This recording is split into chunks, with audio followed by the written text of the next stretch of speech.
Hi, Dan from EnviroSpec. Today I want to talk to you about our chemical injector repair kit, part number 1439, and it comes with a ball, an O-ring, and a spring, and it goes inside the barb of the chemical injectors.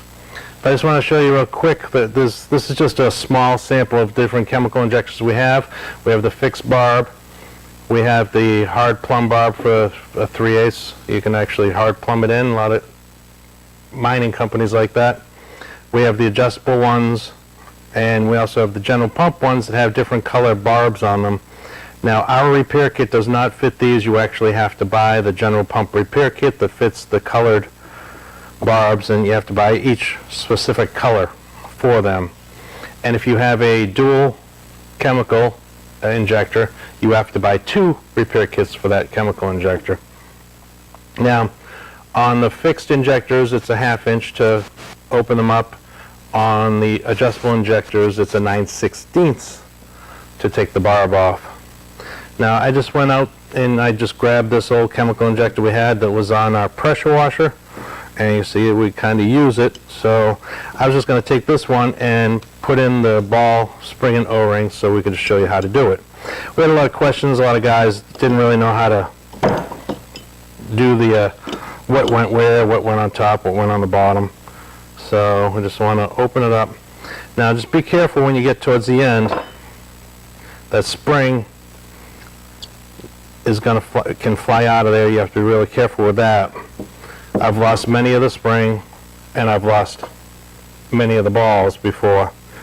Now the O-ring, I don't know if you see with the lighting, it's not very good in here, but the O-ring is inside here, and even with an O-ring pick, it can sometimes be a little difficult to get out. And if you don't have an O-ring pick, oh, there we go. Might be a pain in the butt to get out. But you definitely want to change the O-ring, because a lot of the issues people have is water going back through the barb and into their chemical, and that's because the ball or the O-ring's damaged somehow and the ball's not seating on the O-ring properly inside the barb. So when you get your repair kit, you can open it up, and again you have the 3 pieces to it. It didn't want to come out. You have the O-ring, the ball, and the spring. Now, when they go in, you want to put the O-ring into the barb first. Now, I like to use a 5/16 drill bit with a flat end on it to help push that O-ring in. I mean, you can use a pick, but you can sometimes damage the O-rings with a pick. And when you do that, you can actually feel it click in to the spot it needs to be. Again, I don't know if you can see very good in there because it's kind of dark in here, but you're looking at it and it looks good.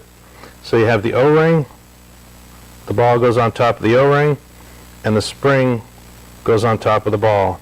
Again, be very careful of the spring and ball. They will fall out very easily if you tip it over, and if that spring falls out, chances of finding it are very slim.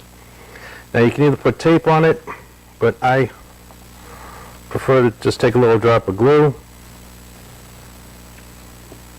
And again, be careful of that spring. And you just want to put it back together.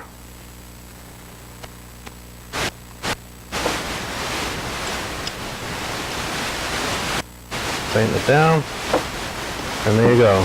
You just changed out the O-ring, the ball, and the spring inside your chemical injector. And again, that's how they go. The O-ring goes in first in the barb, the ball goes on top of the O-ring, and then the spring goes on top of the ball. If you have any questions, you can give us a call, 800-346-4876, or go to EnviroSpec.com. Thank you. Have a great day.